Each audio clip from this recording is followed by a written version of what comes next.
ఫిబ్రవరి 17వ తారీఖు సోమవారం రోజున మేషరాశి వారి ఇంట్లో ఒక శక్తి తిరుగుతుంది. సాయంత్రం 6 గంటలకి ఆ శక్తి ఇంట్లో తిరుగుతూ ఉంటుంది. అయితే ఆ శక్తిని ఎలా గమనించాలి అంటే, ముఖ్యంగా ఈ యొక్క మేషరాశి వారు ఎవరైతే ఉన్నారో, మీరు ఎక్కడ జ్యోతిష్యం చెప్పించుకున్నా అస్సలు నమ్మకం కుదరలేదా? అలానే మీ సమస్యలు కూడా నెరవేరలేవా?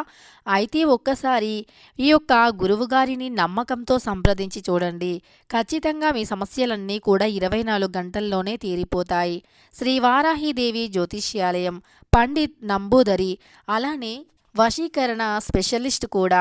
విద్యా, ఉద్యోగం, వ్యాపారం, పెళ్లి, ప్రేమించి మోసపోవటం, ఆరోగ్యం, నాగదోషం, సంతానం, భార్యాభర్తల మధ్య గొడవలు, అత్తాకోడళ్ల మధ్య గొడవలు, స్త్రీ పురుషుల వశీకరణం, ధనం నిలకడగా లేకపోవటం, రాజకీయం, వామచార దోషం, ఇలాంటి మీ యొక్క ఎటువంటి సమస్యలైనా 24 గంటల్లో పరిష్కారం లభించును. వీరి యొక్క సెల్ నెంబర్ వచ్చేసి 9043637512. మీకు ఎటువంటి సమస్యలు ఉన్నా కేరళ నుంచి నేరుగా పరిష్కారం చెప్పబడును. ఒక్కసారి నమ్మకంతో గురువుగారిని సంప్రదించండి. ఫిబ్రవరి 17వ తారీఖు సోమవారం రోజున సాయంత్రం 6 గంటలకి ఈ చిన్న విషయాన్ని గమనించండి. ఇక వీడియోలోకి వెళ్ళబోయే ముందు మేషరాశి వారు వీడియోని స్కిప్ చేయకుండా చివరి వరకు చూడండి. అప్పుడే మేమేం చెబుతున్నామో మీకు పూర్తిగా అర్థమవుతుంది.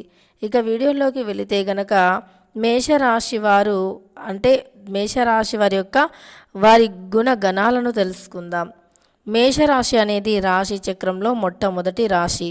అశ్విని నక్షత్రం 1, 2, 3, 4 పాదాలు, భరణి నక్షత్రం 1, 2, 3, 4 పాదాలు, కృత్తికా నక్షత్రం 1వ పాదంలో జన్మించిన వ్యక్తులని మేషరాశి వారిగా పరిగణిస్తూ ఉంటారు.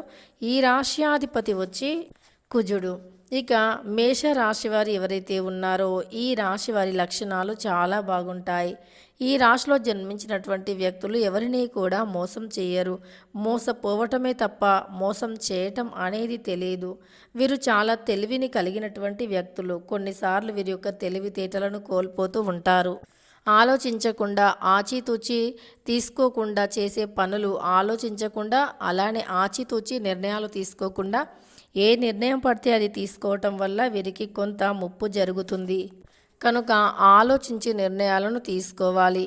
మీరు ఎప్పుడైనా సరే ఉన్నతమైనటువంటి స్థాయిలో ఉండాలి అంటే ఆలోచించి నిర్ణయాలను తీసుకోవాలి. అప్పుడు మీ జీవితం చాలా బాగుంటుంది.